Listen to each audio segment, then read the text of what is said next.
The fluorescent lights buzzed overhead, their hum merging with the steady clank of iron plates and the low thud of feet pounding treadmills. Fitness First at 7 p.m. was always packed. A strange mix of energy drinks, pounding bass from the overhead speakers, and the mingled smell of rubber mats, disinfectant spray, and raw human sweat. Chrome machines gleamed under the harsh lighting, and mirrors lined the walls, reflecting bodies in perpetual motion. Lifters flexing, spinners grinding, weekend warriors pushing through routines they'd seen on YouTube. I had just finished my 45 minutes of interval training on the treadmill in the far back corner, the one I always claimed so I could see the entire room. The steady rhythm of sprints and recovery jogs had left a sheet of sweat rolling down my back, my lungs open, my pulse slowing back toward resting. At 42, I was still holding the line. Stronger than most, leaner than many, and hardened by years that few in this room would ever understand. I slung the white towel over my shoulders, wiped my face, and started weaving toward the free weights. That's when I heard it. "Walk away before I embarrass you, old man." The words cut across the gym like a whip crack. They didn't belong to the background noise of exertion. They silenced it. I stopped mid-stride and turned. Derek Martinez stood by the bench press station, his body angled just enough to block the narrow passage between the dumbbell racks.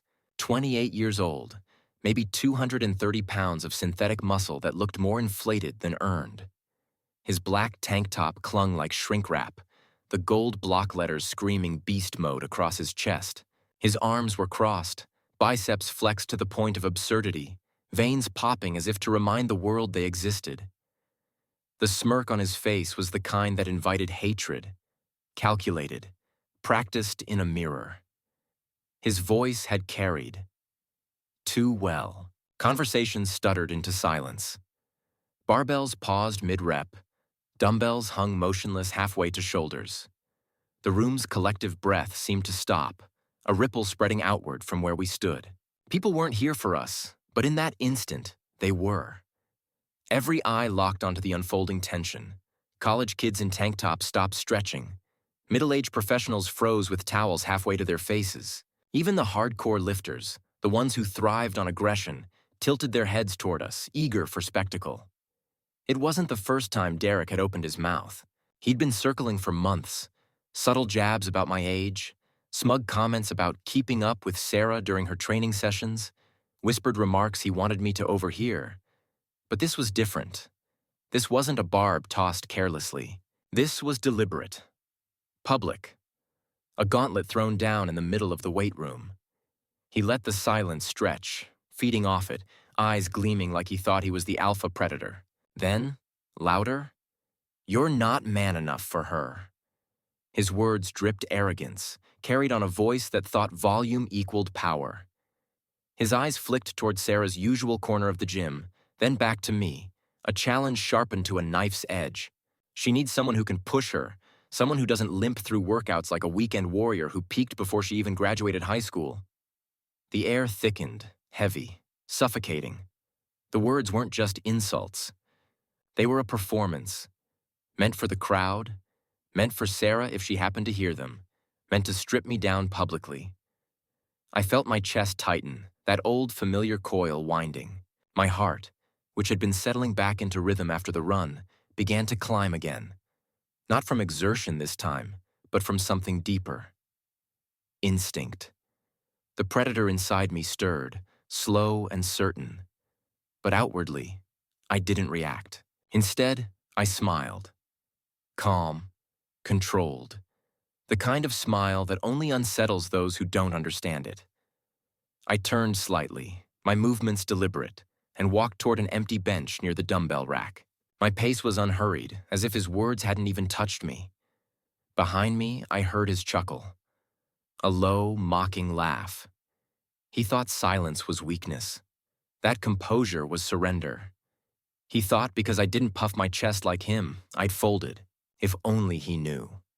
12 years with the 5th Special Forces Group, airborne, had taught me patience the way a blacksmith teaches steel. Real warriors don't flex their muscles in mirrors or yell to prove a point. They don't waste energy broadcasting strength. Real warriors wait, they observe, they assess, and when they act, It's not a show. It's an ending. I sat down on the black leather bench, leaned forward, and began slowly unlacing my New Balance 1080 V11S. My shoes had carried me across countless miles, into and out of places no one in this gym would ever step. As my fingers worked the laces, my mind slipped backward through years that had shaped me. Fort Bragg, North Carolina, where I learned to kill with my bare hands and to sleep with one eye open in barracks that never knew silence. Kandahar Province, Afghanistan. 18 months of chasing high-value targets through mountains older than civilization itself. Mountains that devoured armies whole. Countries with no names on official records. Missions that would never be acknowledged. Operations that left scars invisible to anyone outside our brotherhood. I remembered Sergeant First Class Martinez. Not related to Derek, but the kind of man Derek could never dream of being. First week of Special Forces training. The Georgia mud thick on our boots as we ground out push-ups in the rain. His voice had been gravel wrapped in steel when he leaned down over me. Son, the loudest dog in the pack is usually the weakest. The quiet ones, they're the ones you need to watch. The quiet ones are the ones who'll slit your throat before you even know they're there. His words lived in me, as alive now as they were then. And as I straightened up from my shoes, feeling Derek's stare boring into me, I knew. Tonight, the loud dog had chosen to bark at the wrong man. The fluorescent lights above hummed like angry hornets, flickering just enough to cast restless shadows across the gym floor. The clang of weights and the hum of treadmills had all but died, swallowed by the gravitational pull of Derek Martinez's voice. His words cut through the stagnant air, each one sharp, deliberate, meant to wound. Derek had been circling Sarah for months, orbiting her sessions like a predator scenting blood. At first, I'd let it go. Personal trainers get close to their clients. They push them, encourage them, sometimes even flirt harmlessly. I'd chalked it up to the job. But as the weeks went on, his comments sharpened. Less about fitness, more about me. Old men lose their vitality. Cougars deserve cubs. Is he really keeping up with you, Sarah? What had once been veiled jokes had become pointed knives. And tonight, under the buzzing fluorescent lights and the collective gaze of strangers, he finally crossed the line from unprofessional to outright adversarial. Sarah deserves better than some washed-up has-been playing dress-up in military surplus gear, Derek announced, projecting his voice to the room like a bad actor in a community theater. He shifted his stance at the bench press station, widening his arms, flexing in a way that demanded attention. And he got it. Weights clattered into racks. Conversation stopped mid-sentence. A dozen pairs of eyes turned in unison, then another dozen, like ripples radiating outward in a pond. Phones slipped discreetly, and not so discreetly, out of gym bags and pockets. This was spectacle, entertainment, the kind of drama people would post online before the sweat on the mats even dried. Derek basked in it. He tilted his chin upward, smirk curling across his symmetrical face, the veins on his arms bulging as he crossed them tighter against his chest. "Look at him," he sneered, gesturing toward me. "Pathetic old fool can't even tie his shoes without sitting down like he's in a nursing home." That earned a few nervous chuckles from the crowd, though they didn't sound genuine. Laughter forced through clenched jaws, more from habit than humor. But it was enough to feed him. He grinned wider, teeth flashing under the harsh light. From across the room, I caught sight of Sarah. She stood by the leg press machine, her gray top darkened with sweat, black leggings catching the overhead light. Her auburn hair was tied back, but the flush in her face wasn't from exertion anymore. Her fists were balled at her sides, her lips pressed into a hard line.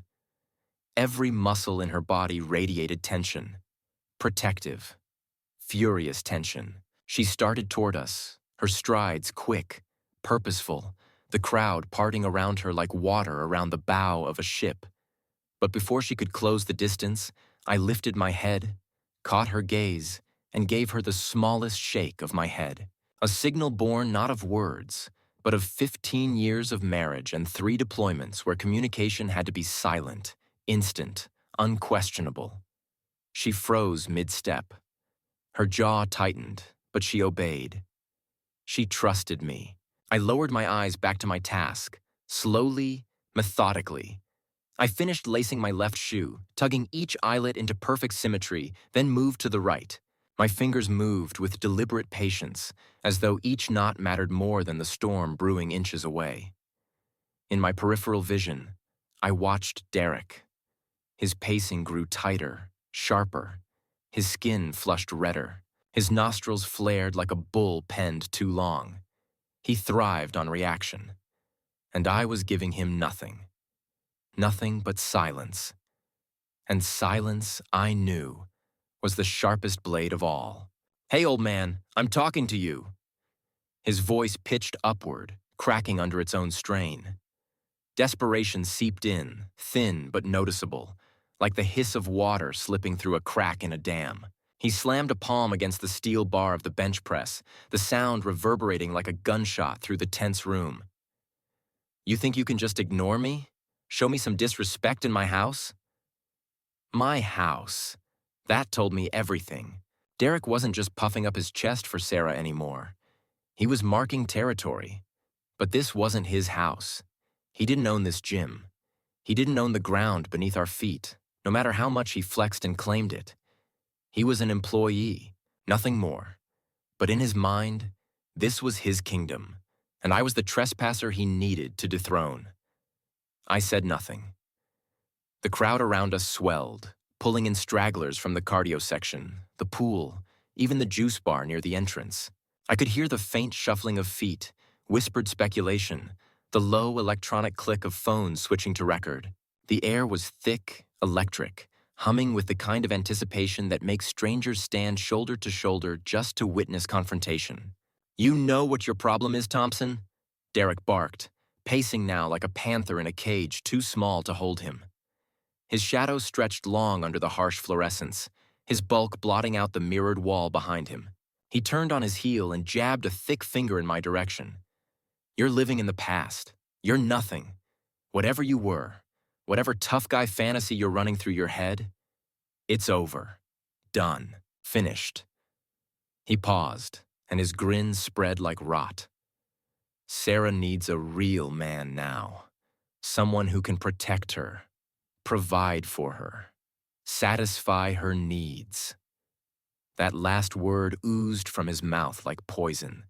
The leer that followed made Sarah flinch visibly, her cheeks darkening with both anger and humiliation. My jaw tightened, just slightly, enough for those who were watching closely to see it. And some did. I could feel it in the way the room shifted. I smiled, slowly, not wide, not warm. The smile of a wolf who'd caught the scent of blood in the air. In Helmand Province, we used to call it the wolf smile. It wasn't a grin. It wasn't joy. It was the look a man gave when he'd just marked the precise moment his opponent had overstepped, when the end became inevitable. And Derek? He didn't see it. "Yeah," he pressed, taking another step closer. "She's been telling me things. About you. About how you just sit around the house in your old fatigues, reliving your glory days. Talking about wars nobody cares about anymore. About how you're not the man she married. About how you can't keep up with her." A murmur rippled through the crowd. Shock, disbelief, curiosity. But no one spoke. It was a lie. And Sarah knew it. Her eyes widened, then narrowed into slits of fury. She opened her mouth, ready to unleash fire, but I caught her gaze again, just briefly. That same signal. Wait. Because Derek had just tipped his hand. He thought lies could rattle me. He thought the crowd would buy into his theater. He thought noise equaled power. But I knew better. I'd known better for years. I tugged the last knot in my shoelace tight, sat upright, and finally, lifted my gaze to meet his. And in that instant, every single person in that gym knew. The game had just changed. I finished tying my right shoe with the kind of precision that had been drilled into me years ago, the lace forming a perfect bow. Slowly, deliberately, I rose from the bench. My movements weren't rushed or jerky. They were fluid, controlled, the kind of quiet efficiency that comes from decades of discipline. The crowd didn't need to be told that I was unshaken. They could see it in every step, every calm breath. At 42, I was older than Derek by more than a decade, but my body carried the scars and the conditioning of a man who hadn't let age erode him. I didn't flaunt it. I didn't wear shirts 2 sizes too small to broadcast strength. I didn't oil up my muscles to catch the gym lights. Real strength didn't advertise.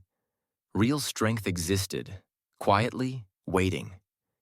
Derek sneered as I stood, his lips twisting into something meant to look confident but already cracking under the pressure. He stepped closer, the soles of his sneakers squeaking faintly against the rubber mats. He was so near now that his cologne mixed with the chemical tang of pre-workout supplements hit me like a wave, undercut by the sour bite of nervous sweat. His bravado smelled expensive, but underneath it was the stink of fear. "Well, there we go," he said, forcing a theatrical sneer, his voice carrying louder than it needed to. "Finally ready to face reality, old-timer?" The gym had gone completely still. Even the air conditioning seemed to soften, as if the building itself was waiting. The clank of plates, the thump of treadmills, gone. In its place was silence. The kind of silence that descends on a battlefield seconds before the first shot is fired. I felt 100 eyes fixed on us. Phones raised, recording. Strangers holding their breath. And then I saw it. The tiny betrayals of his body. The moisture beading on his forehead though he hadn't lifted a weight. The faint tremor in his hands clenched into fists. His stance, chin tucked too low, elbows flared. Amateur boxing form. The kind you see in glossy fitness magazines or mimicked in bedroom mirrors. He was posturing, not fighting. I let the silence breathe for a moment longer. Then I spoke. "You want to know something interesting about Special Forces training?" My voice wasn't loud, but it carried. It slid into the stillness like a knife into fabric, clean and precise. It was the first time I'd spoken since walking into the gym that evening, and the effect was immediate. Heads turned. I saw the ripple travel through the crowd, a tightening, a shifting. People leaned forward slightly, as though they were afraid to miss a single syllable. Derek blinked, his smirk faltering for half a second. He hadn't expected me to speak. He'd expected silence, or maybe bluster. Not calm, not control. "They don't teach you to fight fair," I continued, stepping forward just once. My feet were quiet on the mat, but the space between us shrank, the air pressure shifting with it. 4 feet now. Close enough that he could smell the faint salt of sweat drying on my skin.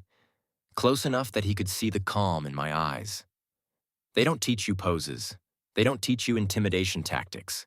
They teach you how to identify threats quickly and eliminate them as efficiently as possible. His eyes widened a fraction, though his lips curled upward in an attempt at mockery.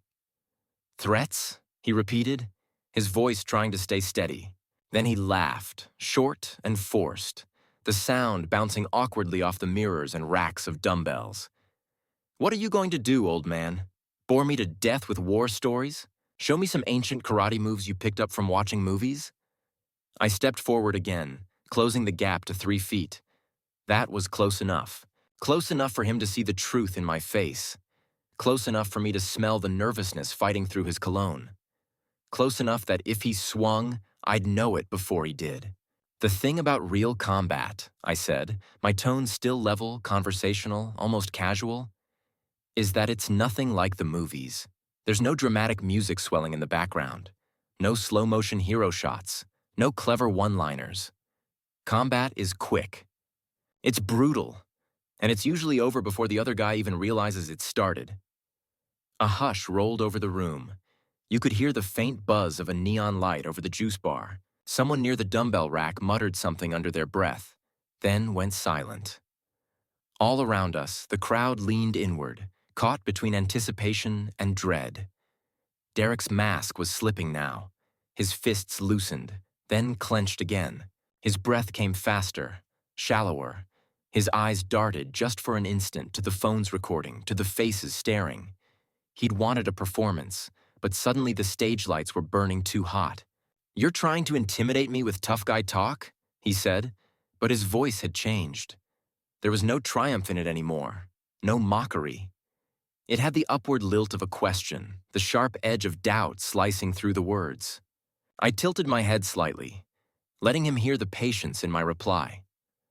"Not at all," I said evenly, my voice so calm it sounded almost out of place in the tension-thick air. "Just making conversation. You seem interested in my background." I took a breath, deliberate and controlled, the way I'd done before stepping into rooms halfway across the world, rooms where the wrong breath could mean never taking another. So I thought I'd share a few details. The silence that followed wasn't empty. It was alive. The entire gym leaned into it, the weight of it pressing on Derek's chest like another set of plates. He'd thought this was his show. Now everyone could see it wasn't. I could feel it, the shift in the air around us. The crowd that had gathered wasn't getting the spectacle they'd imagined. No shouting match, no chest thumping, no wild swing of fists to satisfy their craving for chaos. Instead, what they were witnessing was quieter, heavier, and somehow far more dangerous. Whispers rippled like wind through tall grass. Phones hovered higher now, red recording lights glowing like tiny eyes in the dim corners of the gym. People leaned forward on benches and machines, their breaths caught in their throats. They weren't watching a fight. They were watching something they didn't fully understand. A dismantling, piece by piece. "In Afghanistan," I began, my voice still low, even, deliberate. "I spent 18 months hunting Taliban commanders through mountains that made hell itself look merciful. Terrain so unforgiving it could break a man before a bullet ever touched him." The crowd stilled. Even the fluorescent lights seemed to hum quieter, like the building itself was straining to hear. "You know what the most important skill was out there?" I asked, my eyes locked on Derek's. He shifted slightly, his weight bouncing from one foot to the other.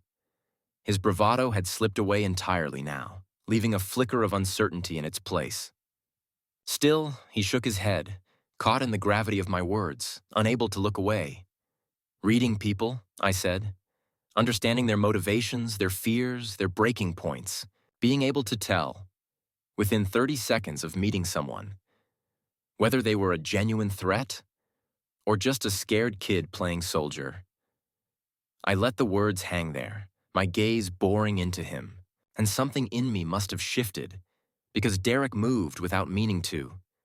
An unconscious shuffle, his foot dragging half an inch backward on the mat, like prey edging away from the shadow it suddenly realizes belongs to a predator.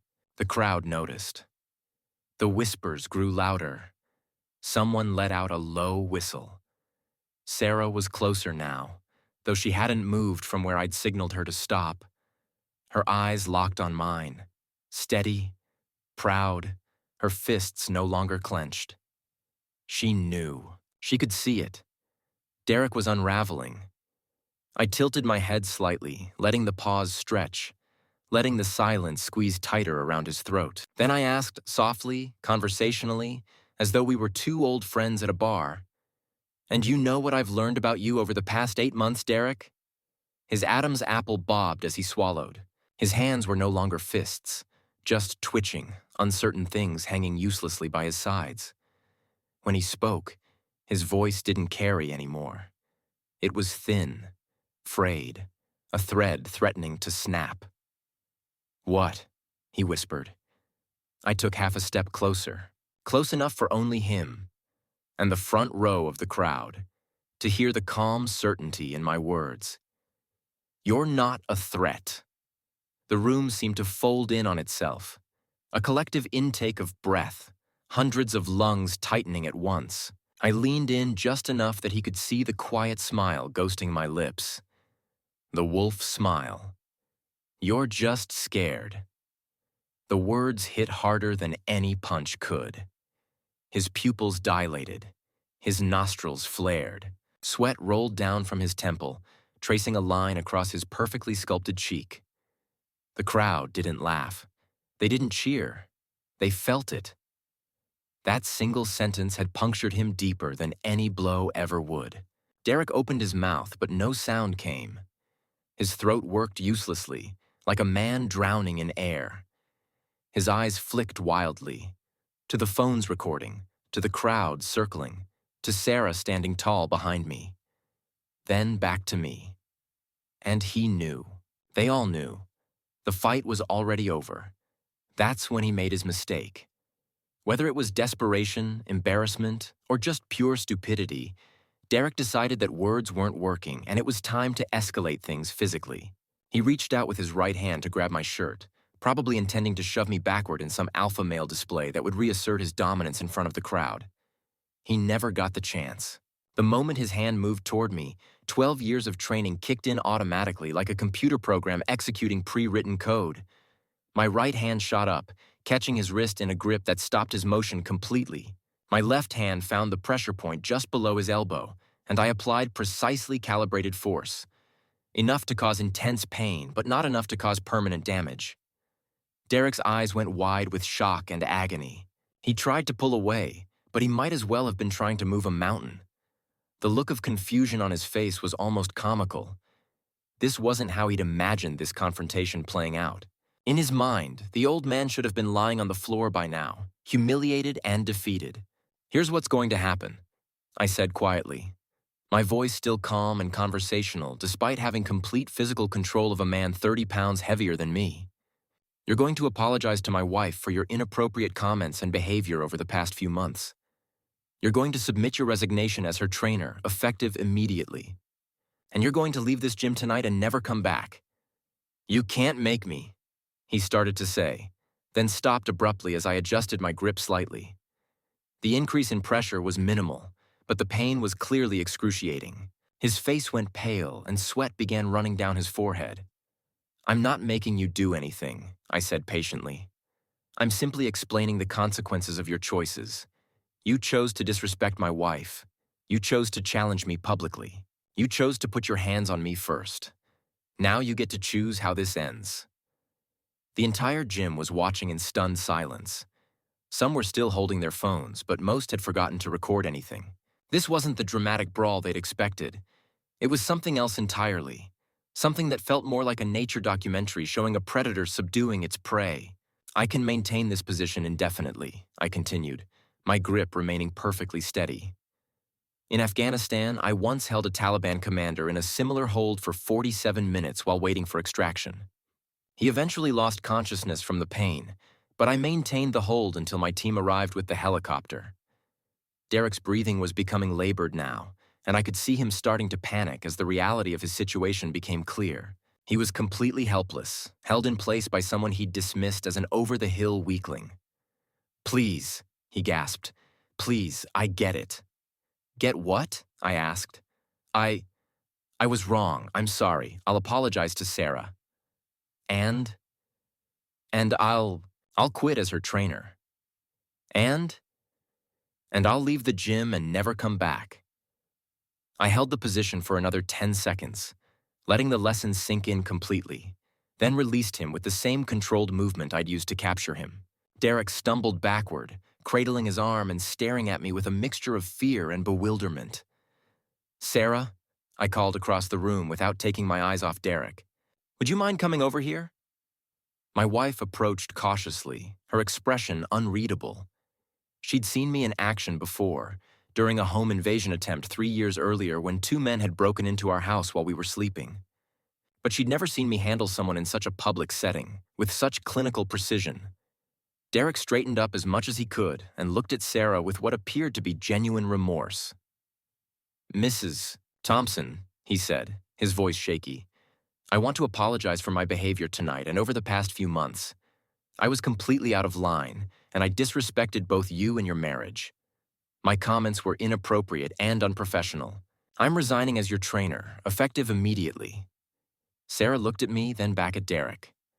"Apology accepted," she said simply, her voice steady despite the circumstances. "I think it's best if you leave now."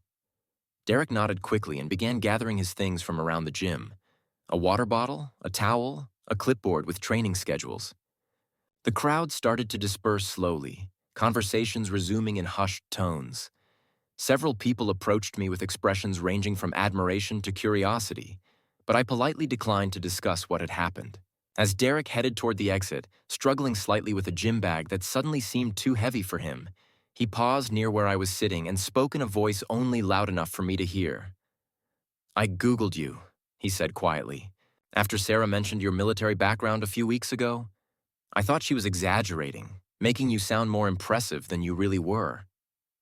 I looked up at him with mild interest.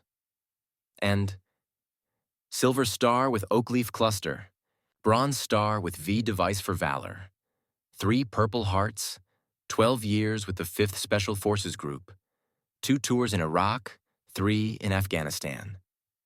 He swallowed hard. "Combat Infantry Badge, Expert Infantry Badge, Ranger Tab, Special Forces Tab, Airborne Wings, Air Assault Badge." He paused. "I'm an idiot." "Yes," I agreed without hesitation. "But you're a learning idiot, and that counts for something." He nodded and walked out of the gym. The electronic doors slid shut behind him with a soft hiss. And I never saw him again. Sarah sat down beside me on the bench, her hand finding mine. Her touch was warm, familiar, comforting after the adrenaline of confrontation. "You could have told me about all those medals," she said softly. "They're just pieces of metal," I replied, squeezing her hand gently. "What matters is what you do with the lessons they represent, not the decorations themselves." "And what lesson was tonight?" I smiled at her, the same calm smile I'd worn throughout the entire confrontation. That real strength isn't about muscles or noise or intimidation tactics. It's about patience, timing, and knowing exactly when and how to act. She squeezed my hand back. "I was worried you were going to hurt him seriously." "I never intended to hurt him beyond what was necessary," I said honestly. "This was about teaching respect and establishing boundaries, not revenge or punishment." We finished our workout in comfortable silence, the gym gradually returning to its normal rhythm. People went back to their routines, but I noticed the respectful nods I received, the way conversation stopped when I passed nearby. Word was already spreading through the fitness community. As we were leaving, toweling off our equipment and heading toward the parking lot, the gym manager approached us. He was a thin man in his 50s named Robert, who'd always been friendly but professional in our interactions. "Sir," he said respectfully, "I wanted to thank you for handling that situation with such remarkable restraint. Derek had been causing problems with other members' wives and girlfriends as well. We'd been documenting incidents and looking for a reason to terminate his employment contract." "Sometimes people just need to be reminded of appropriate boundaries," I replied. "Well, you certainly accomplished that. His behavior tonight was grounds for immediate dismissal anyway. The inappropriate comments, the attempted physical confrontation." He shook his head. "You did us a favor." Driving home in our Honda Accord through the quiet suburban streets, Sarah was unusually contemplative. I could see her processing what had happened, trying to reconcile the calm, patient man she'd married with the efficient warrior she'd just witnessed in action. Finally, she spoke. "You know what the most frightening part was?" "What's that?" "How calm you were the entire time. Even when you had him in that hold, you could have been discussing dinner plans or weekend activities. Your voice never changed. Your breathing never accelerated. It was like watching a completely different person." I considered this for a moment as we stopped at a red light. Fear and anger make people stupid and unpredictable. Calmness makes them effective and precise. "Is that something they taught you in the military?" "Among other things." I glanced over at her, seeing her profile illuminated by the streetlights. "But the most important thing they taught me was to protect what matters most to you. Everything else is just tactical details." She smiled at that, the tension finally leaving her face and posture. Later that night, as we were getting ready for bed in our master bedroom, Sarah brought up the subject one more time. She was sitting at her vanity, removing her makeup, when she caught my eye in the mirror. "Do you ever miss it?" she asked quietly. "The military life, the adrenaline, the sense of purpose?" "Sometimes," I admitted, pulling off my gym shirt and tossing it into the hamper. "But not for the reasons most people think. I don't miss the violence or the danger or the separation from family." "What do you miss?" "I miss the clarity of purpose, the brotherhood with men who understood what we were fighting for, the feeling that what you were doing actually mattered on a larger scale. I sat down on the edge of the bed. I miss knowing that your actions could save lives, protect innocent people, make a real difference in the world. And now? I looked at her, my wife of 15 years, the woman who'd waded through 3 deployments without complaint, who'd raised our children during my absences, who'd never once asked me to choose between her and my duty to my country. Now I have something better, I said. Something worth protecting that's actually mine to protect. The next morning, Sarah started working with a new trainer, a professional woman in her 50s named Margaret, who came highly recommended and had zero interest in anything beyond helping. Her clients achieved their fitness goals safely and effectively. Word of the incident spread through the gym community like wildfire, as these things always do. I received several friend requests on social media from people who'd been there that night, most of which I declined. Fame was never the point, and I had no interest in becoming some kind of local celebrity for doing what any decent husband should do. But the story took on a life of its own, growing and evolving with each retelling. By some accounts, I'd single-handedly defeated 3 men using ancient martial arts techniques. Others claimed I'd used some sort of secret military nerve strike to paralyze Derek permanently. One particularly creative version had me throwing Derek across the room without even touching him. The truth, as usual, was far more mundane. I'd simply been a man protecting his wife's dignity, using the minimum force necessary to resolve a situation that words alone couldn't fix. 3 months later, I was shopping for groceries at the Safeway near our house when I encountered Derek in the produce section. He looked healthier somehow, less artificially bulked up, and when he saw me examining tomatoes, he actually smiled and approached cautiously. "Mr. Thompson," he said, his voice respectful rather than challenging. "Derek," I acknowledged, continuing to select vegetables. "I wanted to thank you," he said, which wasn't what I'd expected to hear. "For what?" "For teaching me something important that night. About respect, about real strength, about what it means to be a man." He paused, seeming to choose his words carefully. "I've been doing some serious thinking since then. Started taking some classes." "What kind of classes?" "Anger management, conflict resolution, communication skills. I even started seeing a therapist to work through some issues I'd been avoiding for years." "Good for you." "The thing is," he continued, "I'd been acting like that my whole life, using my size and appearance to intimidate people when I didn't get my way. Treating women as objects to be conquered rather than people to be respected. You showed me that there's always someone stronger, someone more capable, and that attitude eventually catches up with you." I nodded, selecting a few more items and placing them in my cart. "What are you doing now? For work, I mean." "I work at a rehabilitation center now," he said, and there was genuine pride in his voice.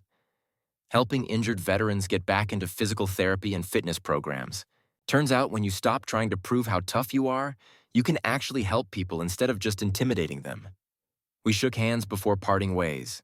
It was a firm handshake, but not a challenge. Just 2 men acknowledging mutual respect and understanding. That evening, I told Sarah about the encounter over dinner at our kitchen table. She was pleased but not entirely surprised. "You must feel proud," she said, cutting into her chicken. "Why's that?" "You didn't just defend me that night. You actually changed someone's life for the better." I thought about that while chewing a bite of rice. Maybe. Or maybe he just needed a wake-up call and I happened to be the one in position to provide it. "Either way," she said, reaching across the table to squeeze my hand, "I'm grateful you were there. Where else would I be?" As I reflect on that night, now many months later, I realize that the most important part wasn't the physical confrontation or even the lesson taught to Derek. It was the reminder that real strength isn't something you display for others to see. It's something you carry quietly until the moment it's genuinely needed. The gym incident lasted maybe 5 minutes from start to finish, but the principles behind it, patience, discipline, protecting what matters most, those are lessons that last a lifetime and apply to situations far beyond physical confrontations. Derek was right about one thing that night, though he didn't realize it at the time.